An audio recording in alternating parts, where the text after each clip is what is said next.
وقتها میشنویم که ما آدم‌ها رو واقعا نمیتونیم مجبور کنیم که با ما درست یا محترمانه رفتار کنن، اما میتونیم طوری باهاشون برخورد کنیم که آرزو کنن ای کاش با ما درست رفتار کرده باشن.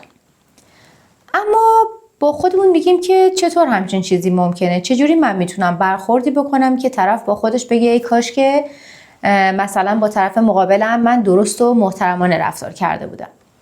امروز میخوام توی این ویدیو مصداق واقعی این جریان رو با یه مثال از زندگی خودم که همین چند وقت پیش رخ داد براتون تعریف و شفاف سازی کنم.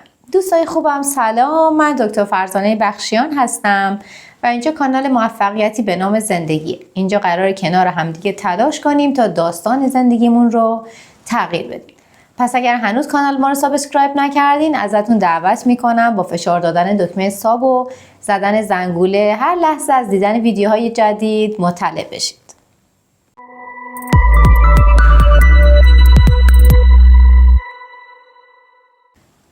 فکر میکنم تقریبا حدود 7 ماه پیش میشد که من و دختر کوچیکم ساعت 11:30 شب وقتی که از بیرون برگشتیم و وارد پارکینگ شدیم، آقای همسایه طبقه پایین ماشین ما رو متوقف کرد و اجازه نداد ما وارد پارکینگ بشیم و اصلا یه دفعه شروع کرد با کمال عصبانیت به دعوا کردن و فحاشی کردن و الفاظ زشت زدن و خلاصه هر برخوردی که فکر کنین دیگه غیر محترمانه انجام داد و من اصلا واقعا نمیدونستم چه اتفاقی افتاده. بعد که یکم جلوتر رفت متوجه شدم که ایشون در عین عصبانیت که داد و فریاد میکرد بالاخره فهمیدم که ایشون منظورش اینه که من زدم به ماشین ایشون و فرار کردم. و اصلا این واژه فرار کردنه برای من خیلی غریب بود، به خاطری که ما 2 رهگذر نبودیم که توی خیابون اتفاقی به هم برخورد کرده باشیم. ما 2 همسایه توی یه آپارتمان بودیم که من چند ساعت قبلش از در رفته بودم بیرون و حالا اون موقع برگشته بودم به منزل خودم، پس جایی فرار نکرده بودم. این که حالا واقعا اون شب چه اتفاقی افتاد و جریان چی بود رو من قبلا ویدیو کاملش رو داخل کانال قرار دادم و مفصل راجع بهش توضیح دادم. اما اینجا میخوام خلاصه وار اینو بهتون بگم که خلاصه مطلبی بودش که من موقعی که انگار داشتم میرفتم بیرون یه کوچولوی خیلی خیلی کم در حد مثلا اینقدر ماشین من مثلا کشیده شده بوده به ماشین ایشون در حدی که اصلا خودم هم نفهمیده بودم، شاید در حد چند سانتی متر رنگ ماشین من که سفید بود مونده بود روی گلگیر ماشین ایشون که مشکی بود. حتی روی خود بدنه ماشینش هم نشده بود که بگم باعث آسیب به ماشین شده بود، گلگیر که دیگه یه چیز قابل تعویضه و با این حال اصلا انقدر این سطحی بود که قشنگ با یه پلیش بعد پاک شد. اما این قضیه که اتفاق افتاد 2 بعد خیلی مهم داشت. بعد اولش برمیگرده به من و آگاهی هایی که سر این قضیه که رخ داد و اتفاقاتی که افتاد و حرفایی که ایشون در عین عصبانیت و با کمال بی‌احترامی و توهین به من میزد برای من به وجود اومد. یعنی که واقعا راست میگن که خدا اگر که شری برای انسان به وجود بیاره قطعا در اون 1000 تا خیر هست. اگر شما به این در زندگی معتقد باشید مطمئن باشید که اگر که خدا شری هم یه زمانی پیش بیاره که از نظر من و شما به عنوان آدم شر باشه بعدش 1000 تا عاقبت خیرم داره. برای من هم از اتفاقی که اون شب افتاد سوا از اون مثلا استراب و استرسه که به وجود اومد و حالا تنشی که بالاخره موقتی بود آگاهی های خیلی زیادی به دست اومد. یعنی من از حرفایی که ایشون در این عصبانیت به من میزد و رفتاری که میکرد یکم دقیق‌تر که بعدش نشستم فکر کردم دیدم وای من چه نکات مثبتی رو برداشت کردم و اتفاقا همه این چیزها رو من توی همین ویدیویی که بهتون میگم کاملش رو داخل کانال گذاشتم قرار دادم که حالا اینجا هم براتون این بالا لینکش رو میذارم، داخل دیسکریپشن هم میذارم و به نظرم واقعا خالی از لطف نیست که اون ویدیو رو ببینید اگر ندیدید، چون نکات خیلی خیلی خیلی جالبی به دست آورده. میریم سراغ بعد دوم قضیه، بعدی که دیگه مربوط به من نیست و مربوط هستش به آقای همسایه. بالاخره ایشون با من برخورد خیلی بد و نامحترمانه‌ای کرد و خیلی بی‌احترامی کرد و هر چقدر که من ایشون رو اون شب آقای فلانی خطاب می‌کردم ایشون جسورانه تر به سمت من حمله می‌کرد، فحاشی می‌کرد، داد و بیداد می‌کرد و باعث ترس دختر کوچیکم شده بود. و مسئله مهمترش هم این بودش که من دخترم تنها بودیم و همسرم به دلیل شرایط کاری که داشتش اصلا اون شب منزل نبود. فرداش همسرم اومد خونه و ما با هم راجع به این قضیه صحبت کردیم و نشستیم فکر کردیم که خب حالا ما باید چه برخوردی با ایشون بکنیم. آیا همسر من باید وقتی می اومد خونه میرفت در منزل ایشون و مثل خودش رفتار میکرد و فحاشی میکرد و داد و بیداد میکرد که تو چرا با زن بچه من این کارو کردی، که خب اصلا در شخصیت ما نبود همچین چیزی. آیا ما باید بی‌تفاوت از کنارش میگذشتیم که انگار نه انگار اتفاقی افتاده و اصلا به روی خودمون نمی آوردیم و فقط چون که همسایه بودیم و توی آپارتمان زندگی میکردیم از کنار این قضیه میگذشتیم، هیچی نمیگفتیم؟ آخه اون شب که آقای مدیر ساختمون اومده بود و اون وسط مثلا میانجی شده بود، بعدش که با من صحبت میکرد آخر همون شب میگفت نه حالا بگذرین، شما همسایه این دارین توی آپارتمان زندگی میکنین. ما راجع به این بودم با هم دیگه با همسرم صحبت کردیم خب چیکار کنیم، بی خیال قضیه بشیم چون همسایه ایم، همسرم بره در خونه‌شون دعوا کنه که آخرش هم کار دوباره به زد و خورد بکشه. خب پس این دوتا که راه حل‌های غیر ممکنی بودن. میریم سراغ راه حل سوم این بودش که من برم و شکایت کنم از ایشون به خاطر بی‌احترامی که کرده. ایشون متوجه بشه که چه برخوردی کرده و این برخورده چه عاقبتی داشته. باز اینجا چند تا جنبه مختلف به وجود می اومد. اول اینکه خب وقتی به خانواده این موضوع رو مطرح کردم اونا خیلی نگران بودن از اینکه من میخوام شکایت کنم، به خاطر که خب من، همسرم و دخترم در یک شهری غریب تقریبا زندگی میکنیم، از خانواده هامون دوریم و خانواده من نگران بودن، میگفتن که خب حالا با توجه به این تایم های کاری که همسرم داره و هستش و نیستش، بعدا این آقا دوباره بر تو مشکلی به وجود نیاره، باعث مزاحمت بیشتری بر تو و دخترت نشه و خیلی نگران بودن، مرتب میگفتن این قضیه دوباره برای تو بدتر نشه. جنبه بعدش این بودش که خب من اگه میخواستم برم شکایت کنم باید تنها این مسیر رو میرفتم، چون واقعا تایمای کاری همسر من جوری نیستش که میتونست منو همراهی کنه هر روز صبح با من بلند شه بیاد بریم دادگاه و برگردیم، و پس من به عنوان یک زن باید تنها این مسیر رو میرفتم. و از همه دیگه بدترش هم این بودش که من واقعا مشغله کاری خیلی زیادی دارم و زندگی خیلی خیلی شلوغی دارم، تایم کاریم خیلی زیاده و اصلا وقت آسودگی خاطری به اندازه کافی تو زندگی نداشتم، چه برسه به این که باید کلی وقت و انرژیمو میذاشتم و هدر میدادم تو راه رفت آمد به دادگاه و پلیس و اینجور چیزا هم که قطعاً میدونید هر جای دنیا که باشید خیلی فرایند زمانبریه و به راحتی کار به نتیجه نمیرسه، واقعا ماها طول میکشه.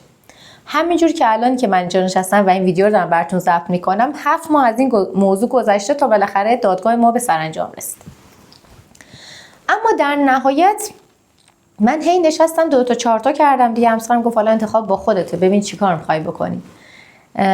من نشستم فکر کردم و دیدم که نه، من واقعا یک عمره که به این جمله حضرت علی معتقدم که هیچ وقت ظالمی به مظلوم ظلم نمی‌کنه مگر اینکه مظلوم از حق خودش بگذره، که این باعث میشه سری بعد ظالم جسورانه‌تر به طرف حمله کنه.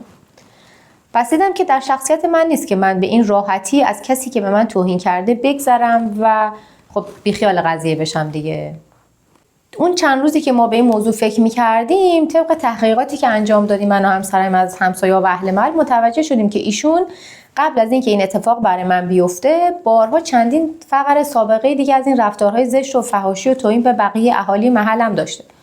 حالا یه زمانی به بنده خدا کارگرای ساختمان‌های کناری که در حال ساخت آپارتمان‌های جدید بودن مثلا از نظر لفظی حمله ور شده بوده و خیلی بهشون توهین کرده بوده. یه زمانی با خود آقای مدیر ساختمون حتی سر یک سری موضوعات درگیر شده بوده. حتی با بقیه همسایه داخل آپارتمان یه زمانی مشاجره لفظی داشته و خب خیلی حرفا گفته.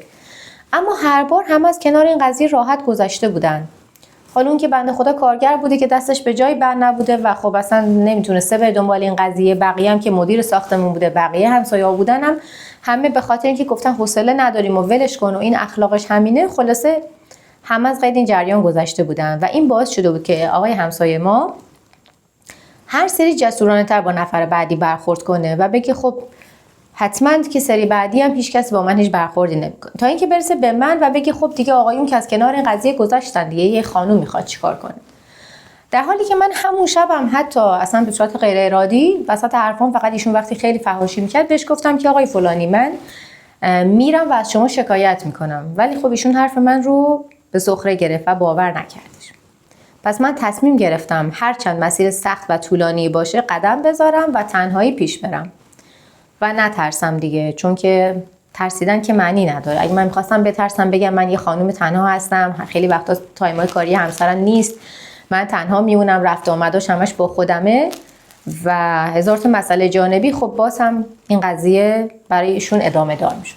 پس من رفتم پاشنامو بالا کشیدم و رفتم دادگاه شکایت کردم و واقعا افتادم در یک مسیر خیلی سخت و طولانی که 7 ماه طول کشید. رفت آمد به دادگاه، پلیس، کلانتری و هزاران جای مختلف و هی برو فرم پر کن و دوباره شهادت بده و شاهد و بیار و خلاصه از این کار.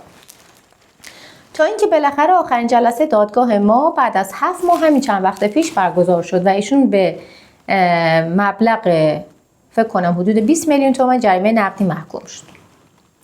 این مبلغ جریمه نقدی هیچ چیزیش تو جیب من نمیره، به حساب دولت واریز میشه به عنوان جریمه برای ایشون و مبلغ زیادی هم تو دور زمانی الان نیست. داده میشه گفت واقعا مبلغ خیلی کمی هم هستش.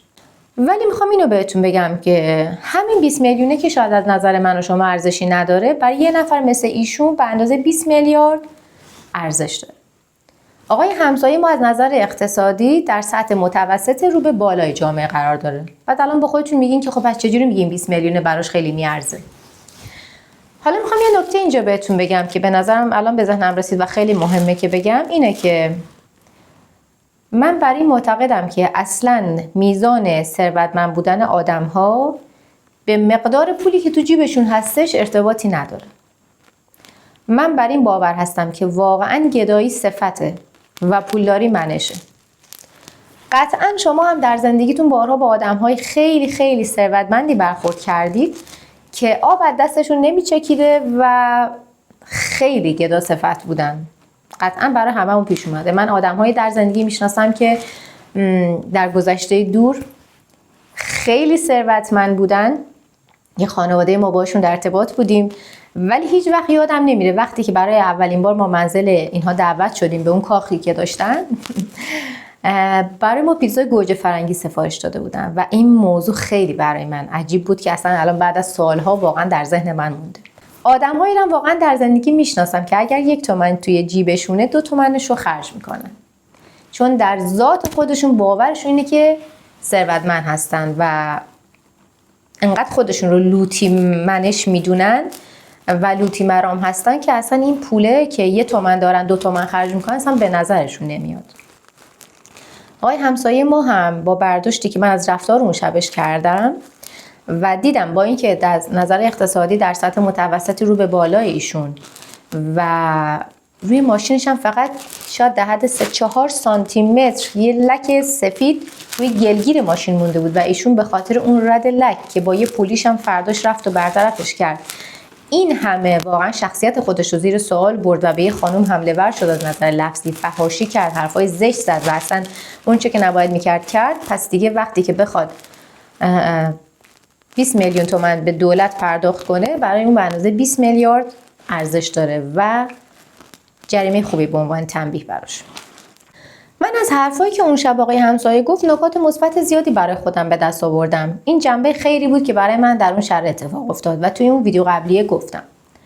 اما نکاتی که مربوط هستش به بعد دوم قضیه و آقای همسایه رو امروز بعد از این که دیگه نتیجه جواب دادگاه اومده تو این ویدیو میخوام براتون بگم.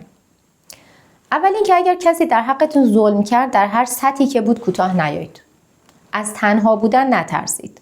از سخت بودن مسیر نترسید. چون اگر که بترسید، طرف مقابل سری بعد نسبت به شما جسورتر میشه. حالا این ظلمه میتونه در هر سطحی باشه. میتونه در روابط دوستانه اتفاق بیفته، در روابط کاری بین کارمند و رئیس، در سطح روابط خانوادگی یا فامیلی. و با خودتون نگید که حالا این بی احترامی کرد، حرف زد به من، ولش کن، من حوصله پیگیری ندارم، ولش کن، اصلا محلش ندم خیلی بهتره، اصلا ارزششو نداره که من اعصابم خورد کنم. اگر خودتون رو با این حرفای نادرست ارضا کنید، بدونید که سری بعد طرفتون گستاخ‌تر و جسورتر میشه. من اتفاقا یه ویدیو هم کامل راجع به این توی کانال قرار دادم. فکر کنم عنوان ویدیو این هستش که جواب ابلهان خاموشی نیست و توی اون ویدیو کامل براتون با توجه به دیدگاه فریدریش نیچه توضیح دادم که چرا نباید از کسانی که به شما توهین و بی‌احترامی میکنن ساده بگذرید. پس ساده از کنار کسانی که بهتون توهین میکنن نگذرید. باید با ایشون برخوردی بکنید که سری بعد دیگه به خودشون اجازه توهین به شما رو ندن. بعد از اتفاق اون شب، قبل از اینکه آقای همسایه ما متوجه بشه که من رفتم و شکایت کردم، خب ما توی یک آپارتمان زندگی میکنیم دیگه. ایشون تازه از فرداش که من و همسرمو میدید که ما با هم بین خودمون من و همسرم قرار گذاشته بودیم که چه کاری قرار انجام بدیم و اصلا باش هیچ برخورد لفظی نکنیم و من واقعا همسرم راضی کردم که اصلا با این آقا دهن به دهن نشه. ایشون تازه ما رو که توی پارکینگ میدید تازه فکر میکرد که حالا حتی همسر منم از ایشون میترسه و خیلی جسورانه تر و بی‌پرواتر قدم برمی‌داشت توی پارکینگ و تازه با ما خیلی برخورد انگار سنگین تری هم داشت. ولی دیگه از چند روز بعدتر که ابلاغیه دادگاه انگار برای ایشون رفت و ایشون فهمید که من از ایشون شکایت کردم، مثلا قضیه کلاً برعکس شد. ایشون بسیار سربراه، مطیع و محترمانه رفتار کرد و دیگه رفت آمداش در پارکینگ زمانی که ما رو میدید مثل سابق نبود. پس طوری با آدم‌ها برخورد کنید اجازه بیشتر از حد بی‌احترامی کردن به شما رو به خودشون ندن. حالا در هر سطحی که باشه. اگر کسی واقعا در حق شما بدی و ظلم میکنه از نظر بیرونی و اجتماعی برید و شکایت کنید و از حقتون نگذرید هرچند که طولانی باشه. اگر هم در زمینه‌های داخلی و خانوادگی و دوستانه و آشنایان هستش باز هم سعی کنید و متفکرانه راه حلی رو برای خودتون انتخاب کنید که برخوردی به اون آدم بکنید که دفعه بعدی اجازه بی‌احترامی کردن رو نسبت به شما به خودش نده. این یه نکته مهمی بود که می‌خواستم بگم. اما نکته بعدی. نکته دوم برمیگرده به خود همه ما آدم‌ها. این که ما در شرایط بحران چقدر میتونیم خودمون رو کنترل کنیم، اون اضطراب و استرسمون رو کم کنیم. همه ما آدم‌ها در زندگی با شرایط سخت روبرو خواهیم شد و تا حالا بارها هم روبرو بودیم. هممون شرایط اعصاب خردکن زیادی تو زندگی گذروندیم. دعوای خانوادگی داشتیم، از یه مسئله مالی خیلی ناراحت بودیم. یه چیزی باعث شده که یه استرس و اضطراب ناگهانی به ما وارد بشه. اما همیشه از این به بعد به خودتون به این فکر کنید که دیگران چقدر مقصرن یا مسئول اون ناراحتی هستن که من الان در اون شرایط بحران درش قرار دارم. خیلی از ماها ممکنه وقتی از یک مسئله ناراحت یا عصبانی هستیم ناخودآگاه سر بقیه خالی کنیم. از این مسئله کاری بیرون ناراحتیم بیایم داخل خونه سر زن و بچه‌مون خالی کنیم. از دست پدر مادرمون ناراحتیم بریم سر دوستامون خالی بکنیم. اصلا مثلا از دست فک و فامیل ناراحتیم، خانم از دست فک و فامیل و حرفای اونا ناراحته، همسرش میاد خونه سر اون خالی میکنه. یا حتی ممکنه که توی خیابون دیدیم بارها دیگه، مثلا دارین میرین کافه شما یک کوچولو سمت راست یا چپ بپیشید، راننده کناری بوق بوق بوق بوق، بعد میرسید به هم دیگه، آقای زن نفس میکشه میگه ببخشید خیلی امروز اعصابم خورد بود دیگه. ولی واقعا خیلی وقتا ممکنه آدم‌ها دیگه از برخورد شما ساده نگذرن و برای شما دردسرهای بیشتری رو به وجود بیارن. من با خودم به این قضیه فکر کردم، گفتم شاید حالا این آقای همسایه‌ام اون شب واقعا در زندگی خودش مشکلات سختی رو داشته، شاید اعصاب خوردی به خاطر خیلی چیزهایی داشته که من خبر ندارم، اما مقصر اون چیزها من نبودم. نباید به خودش اجازه میداد که اعصاب خوردی‌ها و ناراحتی‌ها و استرس‌های زندگی خودش رو سر یه نفر دیگه خالی کنه، چون به اون مشکلاتی که داشته قطعاً مشکل دادگاه رفتن و شکایت کردن و تو محکمه افتادن هم اضافه میشه. پس اینم نکته دوم که می‌خواستم بهتون بگم. و سومین نکته که یه نکته حقوقیه که خودم تو این مراحلی که این بار گذروندم بهش رسیدم، خالی از لطف نیست که به شما هم بگم، چون من دوست دارم همه چیزایی رو که یاد میگیرم تو این کانال با بقیه به اشتراک بگذارم. اینم یه نکته‌ای که بهتون میگم، امیدوارم هیچ وقت به کارتون نیاد، کارتون به شکایت و شکایت کشی از کسی نیفته. اما اینو در جریان باشید که اگر زمانی از کسی رفتید و شکایت کردید به هر دلیلی از نظر حقوقی واقعا و آخرش کار رسید به رضایت گرفتن و معذرت‌خواهی و این حرفا، هیچ وقت خیلی راحت از کنار شکایتی که کردین نگذرید و نرید رضایت بدید، چون اگر که شما برید و فقط رضایت رو بدید، برگه رضایتنامه امضا کنید، به طور کامل این شکایت شما از بین میره و اگر در ادامه دوباره با اون آدم مشکل دار بشید و دوباره همون رفتار رو ممکنه به حالت دیگه یا به همون حالت با شما بکنه، دیگه دست شما به هیچ جای بند نیست و دوباره باید برید و یک پرونده جدید رو آغاز بکنید. پس بهترین کاری که میتونید بکنید زمانی که دیگه یک نفر خیلی از شما خواهش و التماس کرد که رضایت بدید، برید و روی پرونده طرف مقابلتون حکم ترک تعقیب بذارید. ترک تعقیب یعنی اینکه شما رضایت میدید که مثلا زندانی نشه، جریمه پرداخت نکنه، اتفاق براش نیفته، اما در حال حاضر اما این پرونده تا 1 سال از نظر حقوقی باز میمونه و شما میتونید توی 1 سال آینده اگر به هر دلیلی دوباره ایشون از هر لحاظی که باش به مشکل برخوردید، برای شما مشکلی به وجود آورد، دوباره برید و پرونده رو به جریان بندازید و این ادامه همون پرونده‌ایه که باز مونده و دیگه شکایت شما از بین نرفته. بسیار خوب دوستان خوبم، امیدوارم که این ویدیو تونسته باشه یک کوچولو به آگاهی‌های شما توی زندگی اضافه کرده باشه. خوشحال میشم که نظراتتون رو راجع به این ویدیو با من در کامنت ها به اشتراک بگذارید.